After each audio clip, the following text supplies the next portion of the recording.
Biden administration was talking about that they're going to support Netanyahu if they want to attack Hezbollah. Then they said that they're not going to be there helping them. Right now, they're talking about that Netanyahu is going to attack Hezbollah in the coming weeks.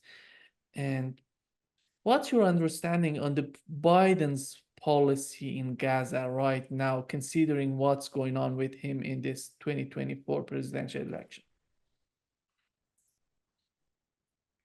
Well, Biden's hamstrung. On the one hand, he recognizes that the United States is paying a horrific price for supporting Israel, that we're losing credibility around the world, nations, especially at a time, again, to bring in BRICS, when BRICS is challenging the hegemony, American hegemony, with a multilateral model, and challenging the United States in the developing South to say we're the better model. Don't go with the United States. This is critical because the United States is trying to mount a challenge to China in the Pacific, the ASEAN members. When they look at the United States, they're looking at a nation that has no credibility anymore, that's lost, doesn't stand for anything. And increasingly, the BRICS model is looking like the better option. This is devastating for American foreign policy. But on the other hand, the extent to which the pro-Israeli lobby controls politics in America today is manifest. And so Biden can't afford to walk away from Israel or to be seen as opposing Israel. Look at the debate. I mean, basically, Donald Trump said that I'll enable Israel to kill more Palestinians when I'm president, implying that somehow Biden is holding Israel back from committing genocide. Neither one of those postures is going to do America well on the international stage, but domestically, that's what counts right now. And it's Biden's great vulnerability that he is being perceived by the pro-Israeli lobby and the voters in America that are responsive to that lobby as being soft on terrorism, soft on Hamas, soft on Hezbollah. But Biden knows one thing, at least his administration knows one thing, that if Israel goes into a full-scale war with Hezbollah, Israel is probably going to be destroyed, that it's the end of Israel. Israel can't survive that fight. Hezbollah has the ability to blanket Israel with accurate long-range missiles from head to toe, from left to right, that Israel can't shoot down. Moreover, if Israel aggressively strikes Lebanon in an effort to knock Hezbollah out of the fight, Iran will join the fight. And again, Israel's not ready to deal with that, that this becomes a war of existential survival for Israel, immediate existential survival. I mean, Israel's already in an existential struggle in the long term because Israel's become an unsustainable concept of a nation. It just can't function viably over time now because of what it's done and how it's positioned in the world. But if they invade Hezbollah, or they attack Hezbollah, invade Lebanon, this will accelerate the process of Israel's demise. And the Biden administration knows that. So they're doing their best to try and convince Israel not to attack. But here's the problem. This isn't about Israel. This is about Netanyahu. This is Netanyahu's personal ambition. This is Netanyahu insisting that his legacy not be one of a failed leader, but of a successful leader, a leader who stood up for the security of Israel, not a leader that betrayed the security of Israel. Without a war against Hezbollah, Netanyahu will find it difficult to remain in power. And so we're at one of those impossible situations where everybody knows, the Israeli Defense Force knows that if they go to war against Hezbollah, that they will lose that war. They know this. But to challenge, here's the real problem, to challenge Netanyahu could create the conditions for a civil war in Israel. Because if the military challenges civilian leadership, that's a fundamental split from past practice.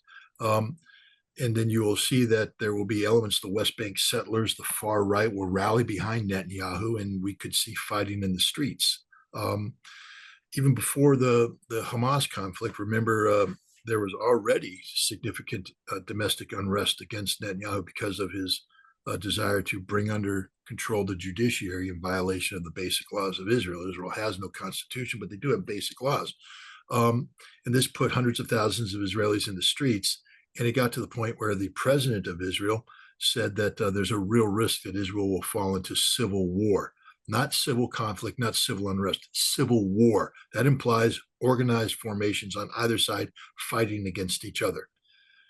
Well, if you had the potential for civil war prior to October 7th, you have the potential for civil war today.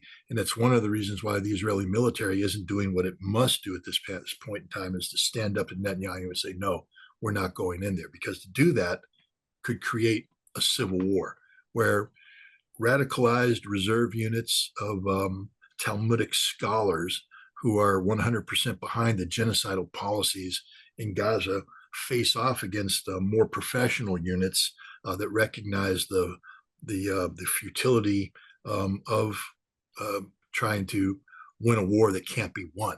And the Israeli Defense Forces acknowledge they can't beat Hamas. Hamas is an ideology. You can't defeat it. They can't defeat Hezbollah. Not only is it an ideology, but it's also backed by a military that in many ways is much more professional and much more prepared for the future conflict than the Israeli Defense Force is. So Biden's in an extraordinarily difficult situation right now, because if he does what's right and doesn't back Israel, he could lose part of the Israeli vote, or the pro-Israeli vote, which will accrue to Trump at a time when, the elections are already very close. The last thing Biden wants to do is give Trump even more advantage. So he wants to hold on to the pro-Israeli constituency in America, but to do that, you can't stand up to Netanyahu. What he really needs is is a way to get Netanyahu out of the picture, so that more rational players come in, so that Biden can enact more rational policy without paying the political price here at home. But so long as Netanyahu is prime minister, genocide in Gaza becomes the only policy the United States can support, and expanding the conflict against Hezbollah likewise is a policy position the United States has no choice but to support, or else Biden loses the election. But it seems that they're serious, that they want to attack Hezbollah. If they go there, if they start fighting with Hezbollah and the United States just perceive that they're losing, what would be the reaction on the part of the United States? What can the United States do? There's nothing the United States can do. What, we're going to bomb Hezbollah? How's that working with the Houthi? American bombs, American fighters. We're the best in the world. We can impose our will on enemy. Can't oppose against the Houthi. They wear damn sandals and they're kicking our ass. All right. The Houthi have defeated the United States Navy. We sent one carrier battle group in, couldn't do anything. We're sending another one. It won't do anything either. So what are we going to do against Hezbollah, which is a hardcore trained group of professional fighters? Not a damn thing. There's nothing we can do. What we can do is lose ships, because the Houthi have old school missiles, old school capabilities. Hezbollah has cutting edge. And, there's that old saying, fool around, find out. They don't say fool, but I'm respecting your audience by not using a bad word, but mess around and find out. If America messes around against Hezbollah, they're going to find out. And you're going to find out a hard lesson. And the United States Navy knows this. We know this. We know that it's an impossible battle. But what we have to do is be seen as supporting Israel. One of the things that we're hoping would happen is that by saying we would support Israel against Hezbollah, is that Israel would say, well, then there's no need for us to go to war against Hezbollah, because Hezbollah can be contained. But what Hezbollah has shown is that it can do anything it wants to do against Israel. That this war of attrition, this war of escalation, is being managed by Hezbollah far more effectively than it's being managed by Israel. Israel suffering horrific losses in terms of manpower, equipment, etc. The defense barrier that they've been building for decades, worth hundreds of billions of dollars, is being dismantled and can't be replaced. This is a humiliation for Israel, and this is why Israel politically has to be seen as doing something in response to this, because they can't continue this war of attrition, this escalation, because Hezbollah is in charge. Hezbollah is dictating the outcome on the battlefield. Israel's only hope from their perspective is to go in with overwhelming force to finally defeat Hezbollah. But Hezbollah has been preparing for that for years. Israel will not succeed. Hezbollah has a counter. The United States was hoping to tell the Israelis, don't worry, America's got your back. You don't need to go all the way in. But now Israel says, we're going in anyways. We want you with us. It's a trap, a political trap. Netanyahu knows America better than apparently Biden knows America. And now the United States is in a trap because we promised to support. Now, if Israel goes in and we don't support, we're seen as betraying Israel. It's a horrible situation. Netanyahu's the problem. Frankly speaking, the best thing the United States could do is take him out himself. Literally at this point in time, just tell the Israelis, we no longer recognize him as your leader. We're not going to do business with him. We want him gone. Finish him. Get rid of him. We want somebody else. We can't do business with him. We'll close down the embassy. We'll close all support. But Israel, ruled by Netanyahu, he'd be gone that quick. That'd be the end of Netanyahu. But if we don't do that, Netanyahu has openly bragged about how he can manipulate the United States, etc. Openly bragged about how he bought Congress. Netanyahu will just play America better than Biden can play America. And in the end, it'll cost Israel everything, and it'll be humiliating for the United States. When it comes to the conflict in Gaza, Scott, if Trump wins, he was talking about Israel, the situation and the situation in Gaza. He said to them, it was a Israeli media, he was telling them that you're losing each and every country in the world. That's why you have to stop doing this. But we have been hearing the same thing before Donald Trump getting elected. And he was talking about Syria and why we are in Syria, we have to take out our troops, we have to do this, we have to do that. We didn't see anything coming out of those policies. And we had the same policy. Bernie Sanders was talking about these things, and he changed a lot. Each and everything that he was talking about just changed. But when it comes to Trump, that is so important right now, he has a very good chance of winning this election in 2024. How do you see his policy in Gaza if he wins? Is he going to get along with Netanyahu? We know that there are some sort of disagreements between Netanyahu and Donald Trump, especially when he was leaving the office and he had some sort of problems with Netanyahu. America's not a dictatorship yet. When Biden ran for election last time, 2020, he promised that he would change America's nuclear posture. He said that he wants it to be a posture that's premised on the notion that we will only use nuclear weapons if we're attacked by nuclear weapons. He promised it. He said that the current policy of preemptive nuclear force in a non-nuclear environment is grossly irresponsible. And he was right, but he didn't change it. Instead, he put forward a new nuclear posture of the United States that cemented in preemption and even some cases strengthened it. He was his representative, senior arms control official in the State Department, speaking at a reunion of intermediate nuclear forces treaty inspectors and negotiators that I participated in, was asked why this didn't happen. The answer was the interagency isn't ready for it. Now, what is the interagency? When I was in government, the interagency was a process used by the National Security Advisor and the National Security Council to coordinate policy directed by the executive amongst the various departments and agencies. And they would send representatives in and they would coordinate amongst one another. That's legitimate. That's how government's supposed to work. But now it's morphed into something called the interagency. What is the interagency? Did you vote for it? I didn't vote for it. No American voted for it. Nobody knows what it is exactly. It's just there. It has many names. We call it the establishment. We can call it the swamp. We can call it the deep state. But it's there, this blob of unelected civil servants and military professionals that are running America and making policy for America. They're connected with the media. They're connected with academia. Take a look at Georgetown University, Stanford, Harvard, Yale, Columbia, the feeders of people into this system, and how the system has taken over those institutions so that critical thinking is no longer tolerated. You have to buy into the templated model of behavior as a student, graduate, and then you are plugged into the interagency, into the establishment.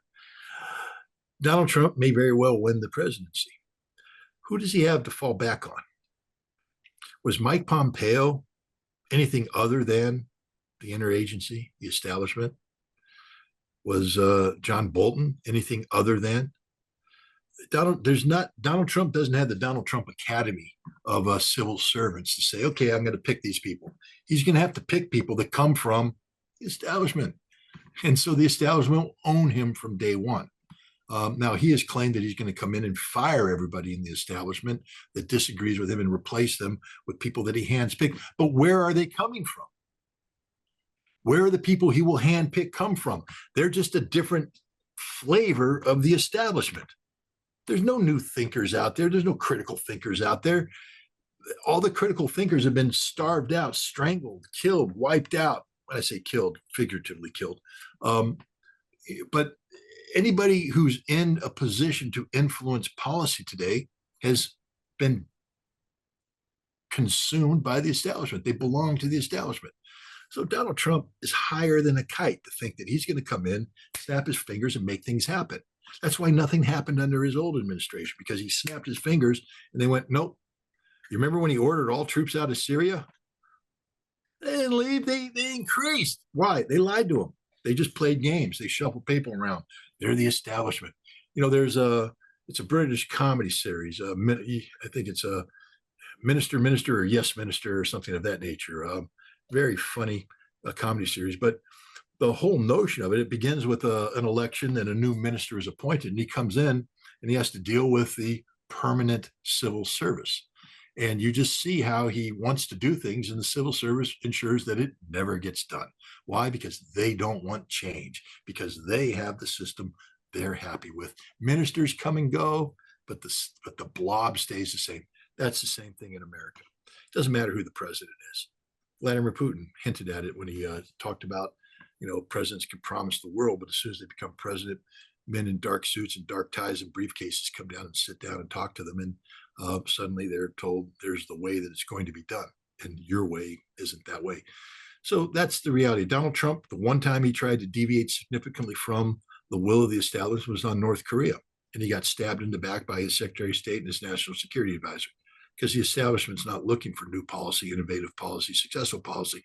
The establishment's looking for policy that sustains the system that's been in place to enrich them, politically sustain them, and economically enrich them. And that's what Donald Trump is going to run into. That's the danger of being attracted to Trump. Because one, he's a fundamentally flawed politician, fundamentally flawed. He doesn't have good ideas. He has dangerous ideas. People think they're good ideas because they're ideas that are different from Biden, and they hate Biden right now. They were different from Hillary, and they hated Hillary. But they're not good ideas. He doesn't have good ideas on arms control. He's going to take us to World War III. He doesn't have good ideas on how to deal with Korea anymore. Fire and fury might be his go-to action. But his ideas are going to come in and be articulated to an establishment that just doesn't want to hear them and isn't prepared to do anything about them, and is going to let them drown, as they will drown. He only has 4 years. He's going to be a lame duck the moment he's elected. So that's the reality. That's the harsh reality. Nobody wants to talk about it. All the Trump supporters are going to hate me forever for what I just said, but it's the reality of it. How's he going to drain the swamp? He can't, because he doesn't have an instruction manual.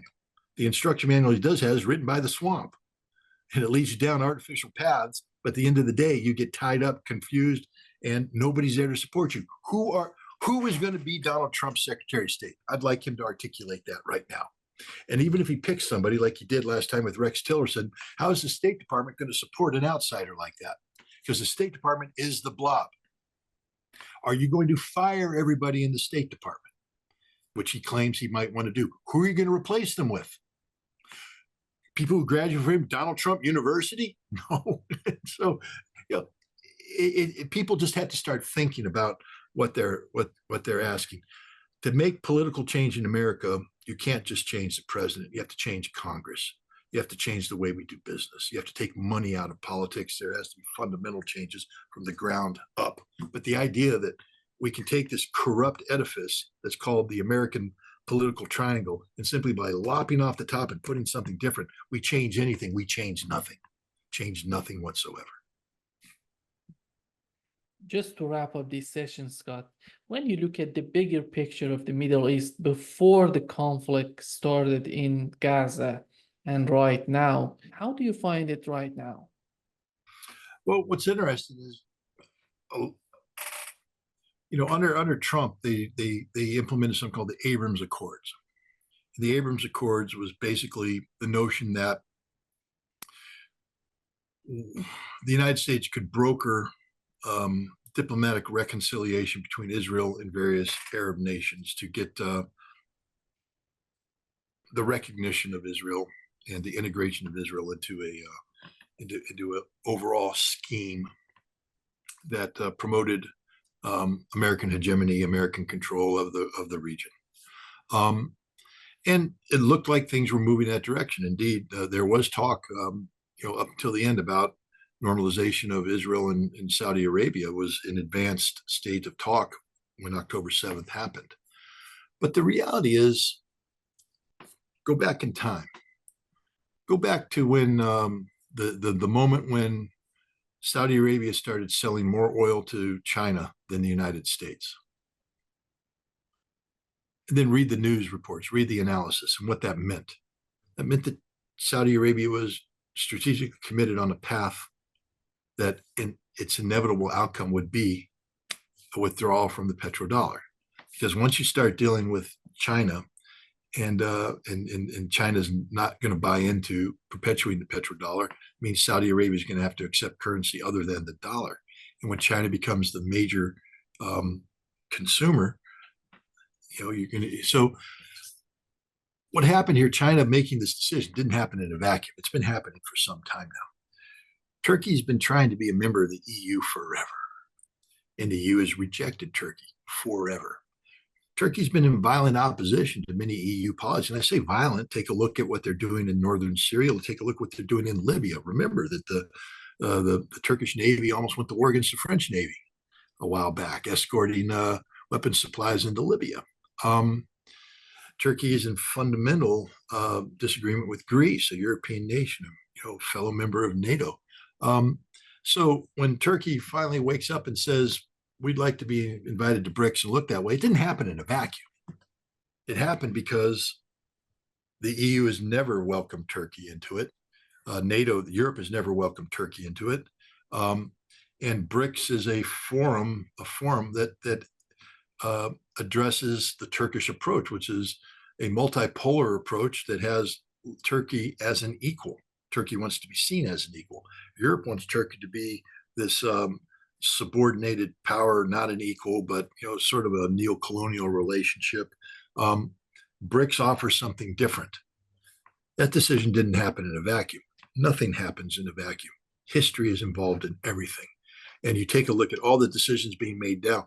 What's happened is that because of the incompetence of the United States, because of the pressure cooker of Gaza, that many decisions that were inevitable have been accelerated by the pressures of the present time. But these decisions, these outcomes that we're seeing were outcomes that were inevitable.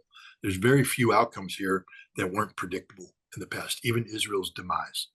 People have been rightfully saying that Israel as an entity is an unsustainable entity, that the Zionist experiment is not one that can last a long time.